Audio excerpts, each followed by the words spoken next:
Hello, Local 304. Thought we might try something a little different today. I am so sick of talking about the virus. I know that I have a couple of talking points on it, but let's start a little different today. It's not nearly a happy note like I would like, but we've had a couple of accidents that I want to relay to you guys. One was an off-duty accident. Josh Brown, that works out at Jeffrey Energy Center, was in an ATV accident. And he's in pretty grave condition. He actually suffered a traumatic brain injury, and during this period of COVID-19, you can't visit him. And so, something that the family has done unique is that they've got a website you can go to, and it's fairly long, and so I hate to distribute that out on this video.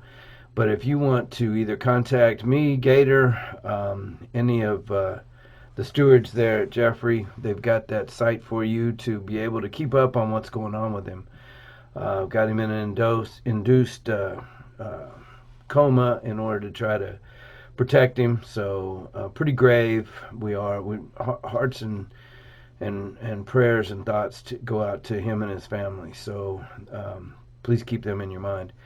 The other one is a member of ours, and I apologize if I don't say this name properly, but Javier Malanger was in a accident with Wrights down in Wichita. Pretty significant injuries. Is out of the hospital now, but also keep him in your thoughts and prayers too for a speedy recovery. And the last one, I had a retired member, George Keaton, and I think anybody watching this video out of electric line construction will remember that George's wife. He wanted me to share with you guys that his wife of 58 years passed away, and that she was a friend of the lineman, and knew that if I shared that with you guys that you'd recognize that. So again, thoughts and prayers for him in his time now.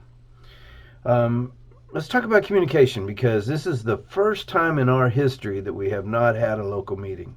It would have been last night, right? This is Friday, so it would have been Thursday night, and we did get approval from the International Vice President's office to not hold our meeting last night because of the virus situation and the government shutdown. So we're not allowed to have more than 10 people in a gathering, and obviously everybody had to be 6 foot apart. And so with us normally having more folks than that attend our local meeting, why we were able to cancel that for this month. So that means that we need to make sure that we're having even more communication than usual. So what I ask you to do is, anything that's going on that you need to be shared, like you would through your unit meeting or your local meeting, need to be addressed through this office. So talk to David, talk to Gene, myself, Brad, Chris, any one of us. We will be performing the executive board. We did it last month by conference call, and we will do it again this month by conference call. Hopefully we're going to get out of this thing, and the shutdown or stay-at-home orders will be eased up, and I'm optimistic about May. I have heard my call today, I heard that it may be extended out through May 15th, which is, that's the case, then it'll cancel the May meeting also. So but for communication purposes, please don't let this get in the way of making sure that we're aware of what's going on out there. I've been trying to have conversations with the stewards, and obviously we send the minutes out to the unit chairs. You've probably also seen some Facebook posts and a couple steward comms, so we're still trying to do the best we can to communicate, but that also means that I'm asking for your help to make sure you communicate with us too, because we're only as good as the information that we get. Speaking of information that we get, I got some great news. The board charge that was filed against us has been dismissed. So again, this local is 100% on our board charges against us, and I'm not saying that to gloat. I'm only saying that to make sure that you, the members, know that we try to do the very best we can 100% of the time, as long as we're doing that, then we can't be doing anything wrong. I know there's frustration out there. I know that when there's a dispute that you have that we're not able to solve to your satisfaction, that can be very disheartening and lead to those types of charges. So anyway, keep up the good work out there, and we'll continue to do it in here. So one of the positive things that I've heard coming out of this coronavirus time is that those of you that are part of the Union Plus, they've got a digital toolkit right now, so important resources for our members during these challenging times. So anybody that's associated with Union Plus, please get out there on their website and see what that's about. They have some hardship stuff that's out there. They have how the Relief Act may impact us. They also have a free webinar coming up next week for all of our members on April the 15th. So managing your money during this coronavirus pandemic. So they do have both an afternoon and an evening session on that. So again, I encourage you to go out to the Union Plus website to get that information. They do have the link to the CDC also to help with the information that's available that way. So please take advantage of that. I know that these can be very trying times, especially if you happen to be one of those that gets caught up in this 14-day quarantine because somebody that you worked around, or obviously the definition by CDC is, and most of our employers are emphatic about this, is being within 6 foot of somebody who has suspected COVID-19 for more than 10 minutes. And so then that generates the quarantine, and depending on which contract you work under, then how they enforce that. So some follow the guidelines of the coronavirus, the Family First Coronavirus Relief Act, and in that it gave the 80 hours of pay and then extended FMLA. So depending on the number of employees, and that's some of the stuff that we're digging into to make sure we understand the rules and how you're compensated for that. So, and if you do get caught up in that, you can always make your application unemployment. I know that that's pretty tough right now with all the folks that are seeking unemployment. So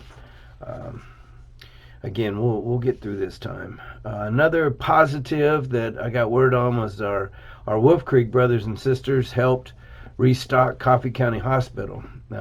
Who knows better how to dress to mitigate a hazard than our Wolf Creek folks, right? So they dressed up and helped give supplies to that hospital. I'm hoping Wolf Creek management told me they would send us names so that we can give special recognition to those folks. But thanks to the Wolf Creek unit for being a part of that.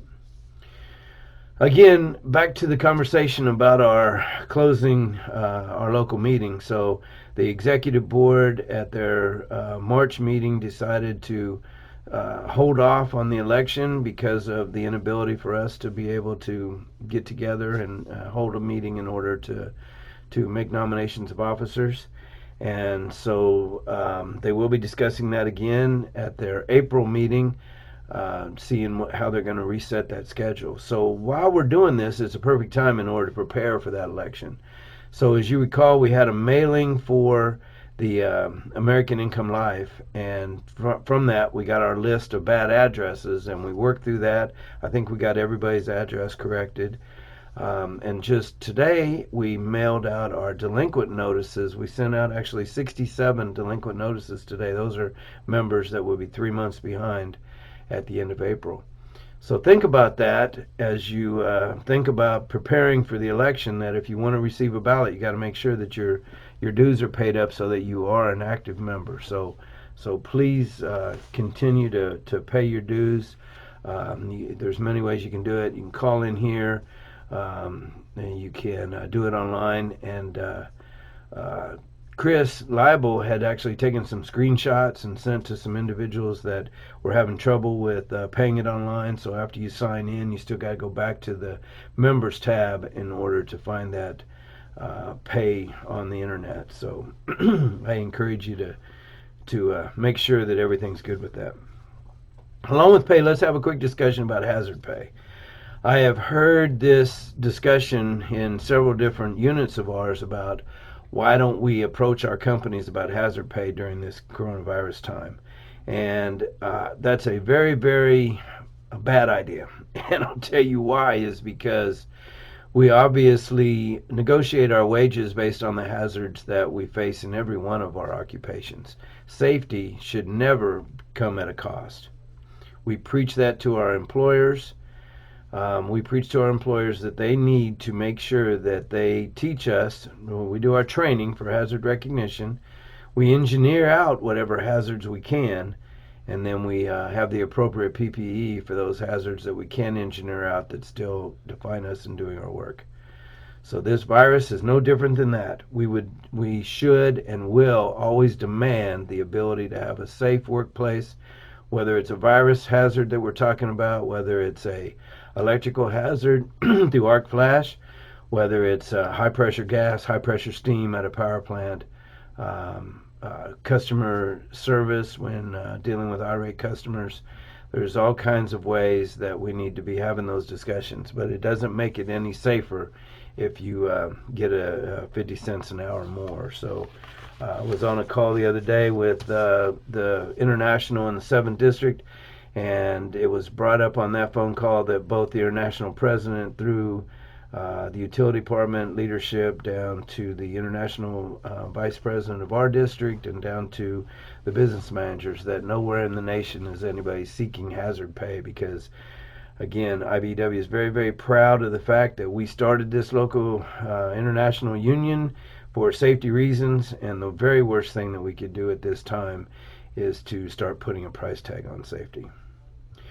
I want to take a minute to thank all of the IBEW members for their continued work during this time. I know that there's an awful lot of classifications and industries out there that are unable to work. Lord knows we hear about the number of unemployment claims that both the state is dealing with and obviously in the nation. So thank the good Lord that we're able to continue to do our work, and thank all the members that are out there as essential workers doing that every day. There are some volunteer opportunities that have come up, and one of them I got just today. So for anybody, I know it's short notice. Today is already the 10th of the month, and this particular opportunity is on the Tuesday, the 14th, and it's down at the Harvester's office. They are. I'll just read you this real quick. It says they have 2 semi trucks coming in between 7 and 7:30 to unload pallets of food, and then they work with them to set it up. We'll have two rows of the same food, and then autos drive by and we put food in the trunks this time, since we usually start about 9 and it's over by 11. So all volunteers can have a large box of fresh food or 2 if they want to take for another household. We have a sign-up sheet that's available. So Harvesters is really looking for help in order to take care of those, again, like we were just talking about, that don't have the opportunity to work during this time. And Lord knows they may be struggling with getting their unemployment, and so could be really need the extra help that we can give them. So if you have anybody that is able to give up their morning on Tuesday, why, I would encourage you to contact Chad Manspeaker. Call this office and we'll hook you up with Chad, whatever we can do to try to support Harvesters at this time. I know I'm running a little longer than usual, so I'll wrap it up with this. We are literally working our asses off right now to try to make sure that we're doing everything we can to help our members be safe in the workplace and slow the spread of this disease. And I think that Kansas numbers show that we're doing a good job. You look at Missouri, for example, at about triple the numbers that we are. So I think we're doing a good job. I ask you to continue to do that. Again, social distancing is really the best way to slow the spread of this disease. And so maintaining that 6 foot of distance, and that means that sometimes even when we're at lunch, we're on company time, and a manager comes up to you and says, hey, we really encourage that 6 foot of distance. maintain that social distance is important. I know it can be oxymoron whenever there's two guys in a bucket, or you have to be in the same hole together fixing that gas leak, or whatever situation that we're in a power plant that puts two or more together where we can't maintain that distance. But let's please follow those CDC guidelines the best that we can so that we can get this shit over with and get back to our lives again. So thank you very much, Local 304. Keep up the good work. Be safe and healthy.